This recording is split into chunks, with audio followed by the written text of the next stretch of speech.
Blue. Red. Okay, give me a good clean fight. Obey my commands at all times and protect yourselves at all times. Touch gloves now. Come on, fighting about. Good luck. And it's finally time, the moment these two gentlemen have been waiting for, the chance of a lifetime. Who will be the next great champ?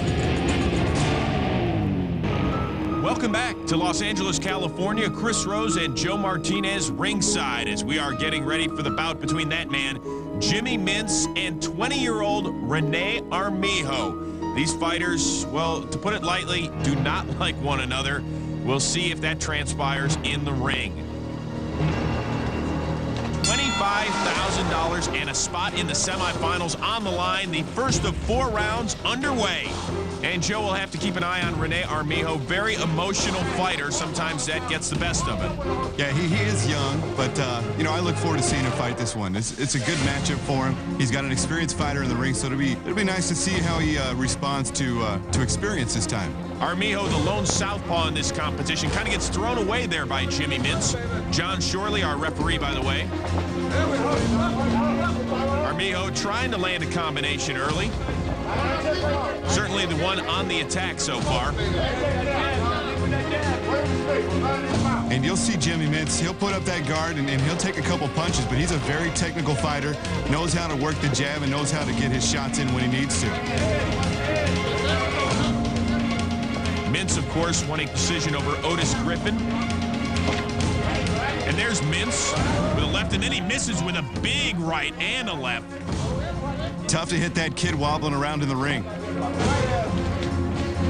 And there's Armijo working a combination to the head of Mintz once again. So the youngster coming out.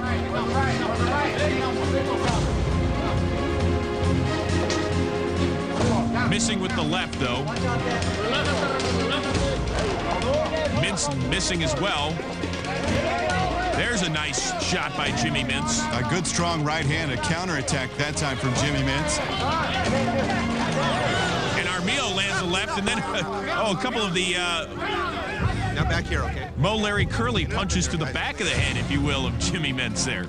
And Armijo continuing to work these body, almost like the kidney shots over the head of Jimmy Mintz as John Shorley separates the two fighters. Lower your punches, Jimmy. More clutching and grabbing than anything else during that last flurry. I'm sure Armijo doesn't want to get into a hugging match. I mean, you can see there he wants to fight. He's throwing some punches when he's holding on to Jimmy. And we are now through one round of action. Rene Armijo Jr. and Jimmy Mintz. Beautiful work, son. Let's listen into Lou Duba. Rene, you're following him instead of cutting the ring off on him. You got that? You're following him. Don't follow him. Cut the ring off on him. All you got to do is keep showing. And Lou Duba, the Hall of Fame trainer, telling his fighter, cut the ring off, cut the distance. Go get Jimmy Mintz, box him into a corner. You won that round. Yes, sir. You'll notice the red bandanas being worn by the corner of Rene Armijo Jr. That, of course, in support of the terrific Mexican boxer Julio Cesar Chavez, the man that Armijo and his entire family holds in high regard. And we are now starting the second round of this 4-round fight. $25,000 on the line and a spot in the semifinals of the next great champ. Armijo very aggressive during that opening round. Jimmy Mintz, 6 years his elder, very patient. Trying to land it right there, but it is Armijo on the attack. He's got Mintz backed up into the corner. Oh, and what was that? A little shoulder shrug, Joe. Yeah, he's going to have to be careful. John Shorley, the referee in charge right here, he's not going to take too much. One thing Armijo did do is what Duba told him. He says, don't go straight at him, cut off the ring, and then, you know, attack him. He did do that very well in the first attacking move there. Armijo, without a doubt, the one being the aggressor so far. And he's got Mintz once again in the corner, and Shorley's going to separate the two because Mintz has got him in a headlock. You clean it up in there. Clean it up. Hey, you just heard him. He's turned to Armijo and said, clean it up. Same could be said for Jimmy Mintz.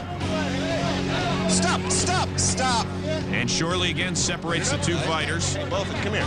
Come here. I want you, come here. I want you to knock it off. Actually calling the two fighters together, telling them to knock it off. Let's box, guys. I have to say I agree.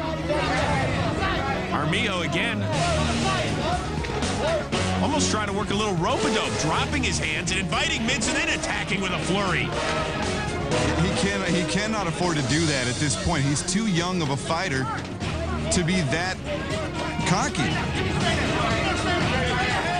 Nice left by Armijo, and then he drops his head, and Mintz able to land a shot right to the face. And he's going to give up a lot of those shots if he keeps putting those hands down, throwing haymakers. There's a big right hand. Whoa! And he almost takes Jimmy Mintz right out of the ring.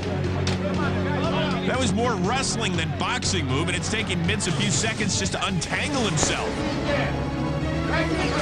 And Armijo comes in and quickly lands a nice combination to the head. Once again, more clutching and grabbing by Mintz. Armijo trying to do those kidney shots. I can tell you again. And gets another warning from John Shorley. Ooh, Armijo with a solid right. You keep throwing haymakers, eventually they're going to find pay dirt, and that one did. And that's going to do it through 2 rounds. Now look, you see what happens when you punch? This guy's looking to grab and hold you right now. Jab your way in there, understand, and punch. Listen to the referee, man. I am. You know, don't get caught up in that wrestling and stuff. You know what I'm saying? That's why I grab. Look, it's easier to hit him than to grab him. Hey, bud. You just heard Tommy Brooks in Jimmy Mintz's corner saying, stop grabbing him, fight. Will the strategy change for round 3? We will see. Come on, get him in the round. And we will come back with round 3 right after this. Liz, we are through 2 rounds of the fight between Rene Armijo Jr. and Jimmy Mintz. Of course, $25,000 and a spot in the semifinals of the next great champ on the line. Come on, get him in the round. Armijo, just 20 years old. The southpaw has been very aggressive in a fight that has seen some clutching and grabbing. Mintz now trying to land some combination whiffs on both. Oh, stay right hand, baby. Stay right hand. Put him to sleep. These last 2 rounds very important in determining who will win this fight. Stop. And once again, Armijo just throwing Mintz to the canvas. And that will not help you win a fight. What sort of effect do you think that will have on the judges? Because once again, John Shorley calling the 2 fighters together. You can't judge this fight on the times that Armijo and Mintz are hugging and then Armijo's landing kidney shots. You have to judge him on points scored away from the body, away from the hugging. Are you listening? When I say stop, I mean stop. Hey, don't And if complain. you do that, Jimmy Mintz is looking good in this fight. And Shorley, once again, looking in the direction of Armijo Jr., telling him to stop and just settle down. And now Armijo, once again, trying to work the head of Mintz. Now trying to use some jabs, a little more strategic boxing, a few uppercuts as well. Mintz has a solid hold on Armijo Jr., who just flings him away. What are you doing? I said don't do it. Do it again, I'm going to take a point away. There's John Shorley telling him he's going to take a point away. You keep doing this. It's like the big brother, little brother syndrome going on in the ring right now.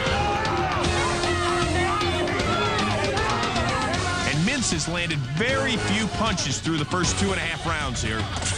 And Armijo again with a nice flurry on the inside. Working a left and a right, and he's got Mintz backed up into the corner. Yes, you're holding. Keep holding him, take a point away.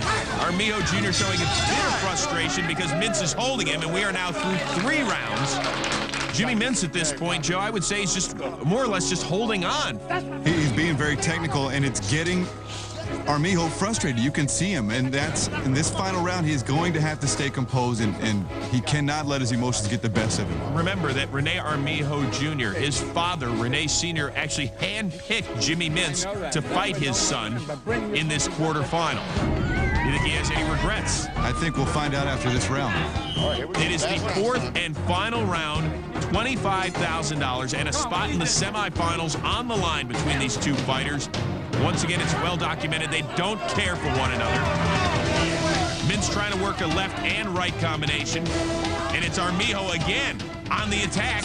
And he pushes Mintz again into the ropes, who has to untangle himself. Water over there. Get the water over there. Armijo again, moving in. And a nice flurry again by Armijo Jr. before John Shorley separates the 2. And you look at Armijo telling Mintz to get in here and fight. This is not a great fight for Armijo. He wants to fight Jimmy, and Jimmy working in there. He's just playing defense. Oh, but a couple of big lefts from Armijo Jr. He misses with a right, but at least he's throwing them. Oh, and he comes back with another solid right. Mintz just trying to deflect them more than anything else. More of a defensive fighter at this point.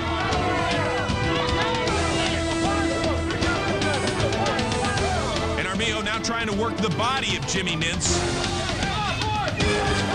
Mintz comes back and lands a left with a counterpunch. And Jimmy very good at picking his spots. And Armijo, once again, more aggressive than Jimmy Mintz. Lands a few on the body. John Shorley separates the two once again. And now it's just an all-out brawl at this point. Both Jimmy Mintz and Rene Armijo Jr. trying to pick up the impressive points from the judges. Probably one of the better exchanges of punches we've seen. Stop. Stop, I mean, stop. And just a few more precious seconds to impress the judges, and that will do it, as Armijo and Mintz both lift their right hands triumphantly. Jimmy Mintz getting iced down. Armijo Jr., at times, maybe he let his emotions get the better of him in the ring. We will be back with the final decision right after this. Back to Los Angeles, California for the next great champ. I'm Chris Rose. We are awaiting the judge's final decision in the fight between Jimmy Mintz, who's now getting iced down, and Rene Armijo Jr. Armijo Jr. undisciplined, just throwing Mintz around, not really fighting him. Will the judges deduct points because of that? So much on the line for both of these fighters. For both, it could be their last chance ever in the sweet science. So who will win? Who will go home? Whose dream is still alive? It's time to find out right now. So let's head into the middle of the ring.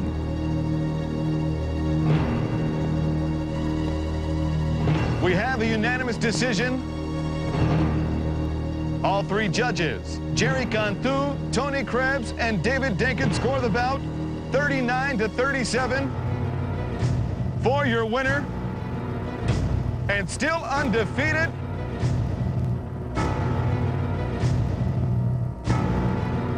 from the Big Easy, New Orleans, Jimmy Marvelous Mintz!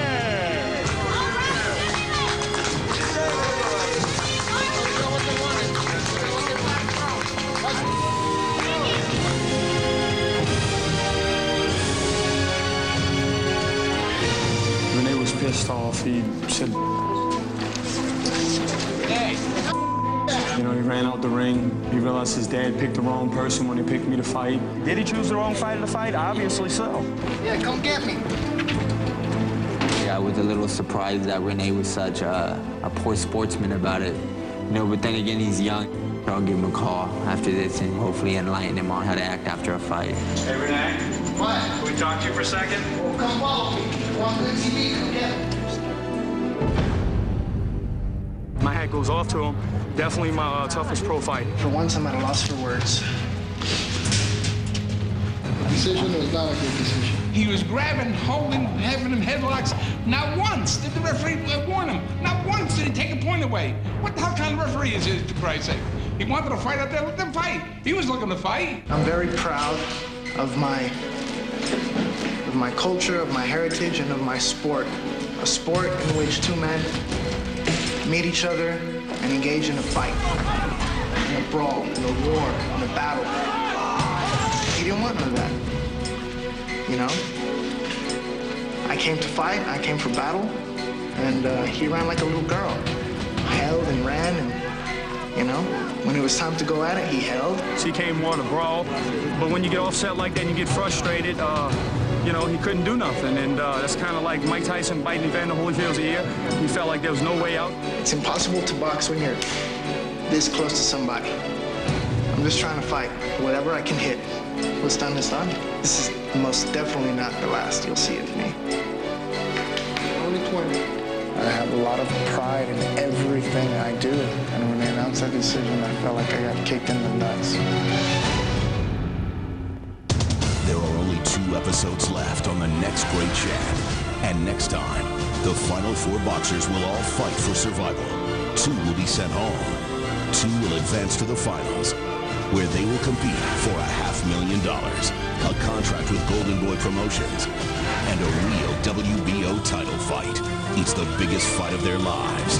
2 all-new boxing matches where arch enemies meet in the ring.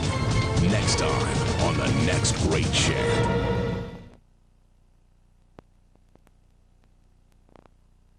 Of the next Great Champ. It's the final 6-round championship fight between Otis Griffin, the Instrument of God, and David Pareja, the Great White Hope. One of these men will be crowned the next Great Champ.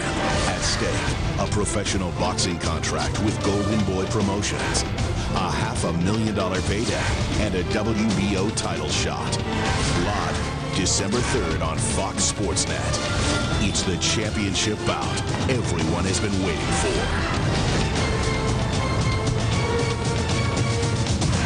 They're 12 rising boxers in the fight of their lives, but they're not doing it alone. Now, Oscar De La Hoya will turn one of them into the next Great Champ.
The next Great Champ. Gentlemen, on behalf of Larry Holmes, Joe Frazier, Oscar De La Hoya, I want to congratulate each one of you guys for participating in this program. You guys put on some great work. One of these 2 guys is the next Great Champ. Tomorrow you begin high-altitude training with Oscar De La Hoya at his private camp. Wow, you know, here's the next step. We were going to be going to Big Bear to train with Oscar for the final fight. This is it. This is the biggest fight of my life. And it's to set me up to fulfill my destiny. And that man across the ring is standing in my way. Mr. Griffin, Mr. Pareja, you both have earned your way to the right to fight to be the next great champion. You also have earned the right to fight for $500,000, $500,000. And more importantly, gentlemen, a contract with Golden Boy Promotions. This is just a start. Guys, let's get it on. Yeah.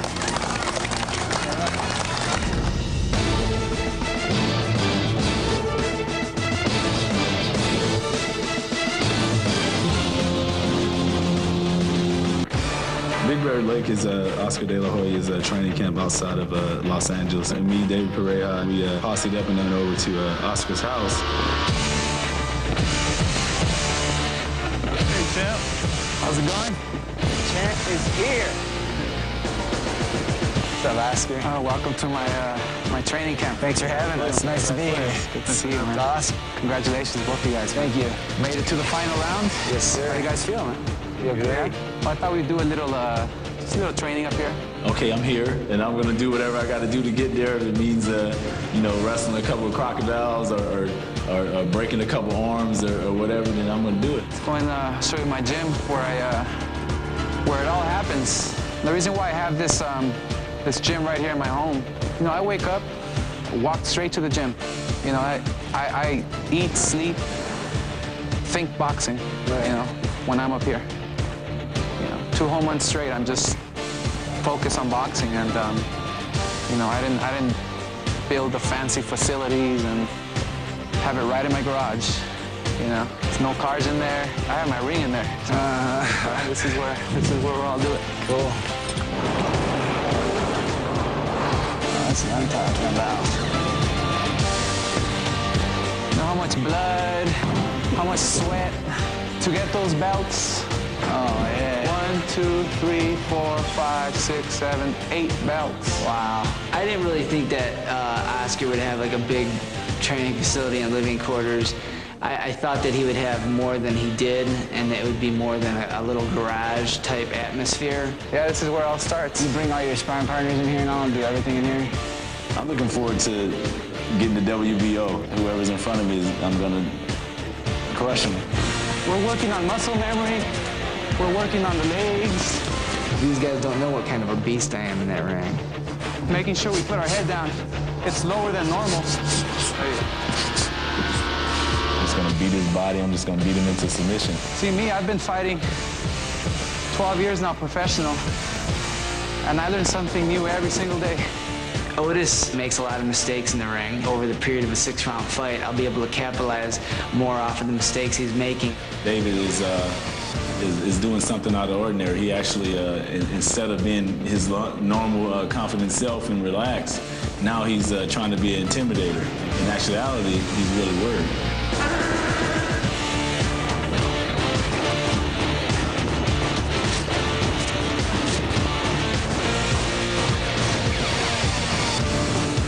No matter what you do, I always bomb first. I'm just gonna crush everything.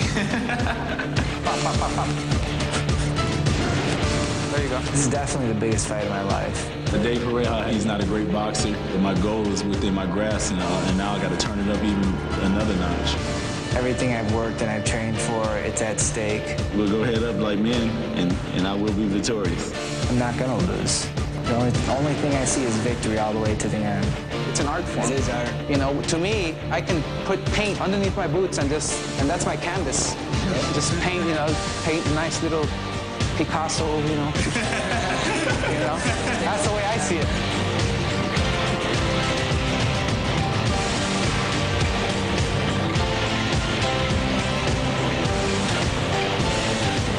You want to make sure you work hard to satisfy yourself and tell yourself, you know what, I did it. Feel it. Balance yourself, baby. Balance yourself.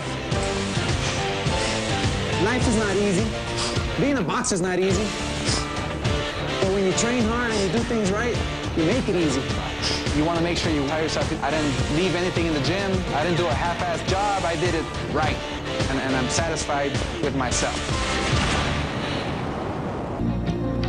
Absolutely fantastic to be in Big Bear, and we know that all the great champs go up to Big Bear to train. So Dave and I, we just had a nice walk and a nice talk about everything and what all this means. Yeah. Last fight.